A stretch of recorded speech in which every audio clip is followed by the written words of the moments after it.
Assalamualaikum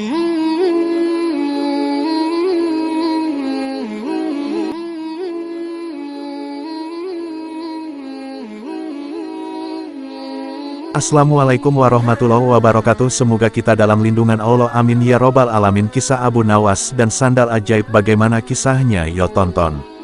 Kampung tempat tinggal Abu Nawas lama-kelamaan membuatnya merasa tak nyaman karena banyaknya orang yang menumpuk-numpuk harta dengan menghalalkan segala cara. Otomatis hal ini membuat Abu Nawas gusar, karena sebagai seorang ulama, Abu Nawas berpikir bahwa hal itu bertentangan dengan ajaran agama. Untuk menghentikan perbuatan buruk tersebut, Abu Nawas memutar otak mencari ide yang tepat untuk menyadarkan banyak orang. Setelah berpikir panjang, akhirnya ia menemukan ide cemerlang, yaitu ide sandal ajaib.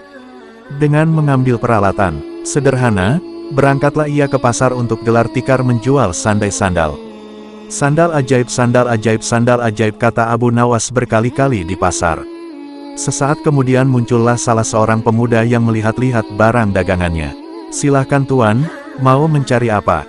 tanya Abu Nawas. "Saya ingin mencari sandal yang bisa merubah hidupku, yang miskin ini," jawab pemuda itu. "Apa maksud tuan?" tanya Abu Nawas. "Iyagi, saya ini sudah lama hidup miskin dan ingin sekali kaya raya. Saya ingin membeli barang yang bisa memberikan saya keberuntungan," kata pemuda itu. Sejurus kemudian Abu Nawas salah satu sandal ajaibnya. Ia mengatakan bahwa sandal itu akan membuat penggunanya dari tak punya menjadi orang yang punya. Karena tertarik, pembeli itu akhirnya jadi juga membeli sandal ajaib itu dengan harga yang lumayan mahal. Si pemuda langsung saja memakai sandal ajaib itu berkeliling kampung dengan harapan semoga keberuntungan segera berpihak kepadanya. Akan tetapi, harapannya tak kunjung terwujud. Jangankan keberuntungan, si pemuda malah dikira pencuri di kampung tersebut.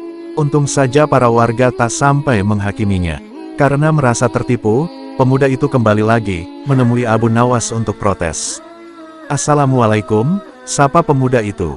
"Waalaikumsalam, ternyata tuan, bagaimana kabar tuan?"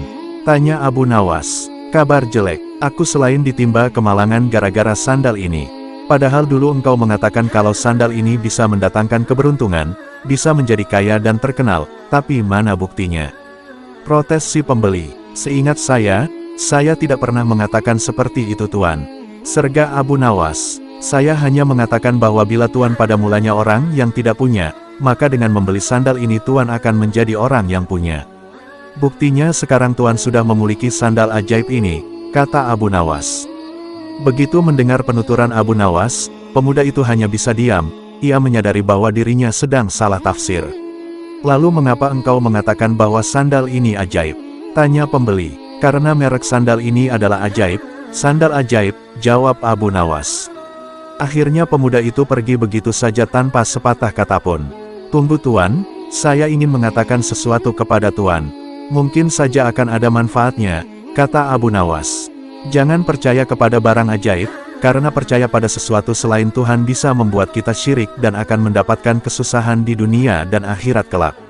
Buktinya sebagaimana yang tuan alami ini. Oleh karena itu, segeralah bertobat kepada Tuhan," kata Abu Nawas.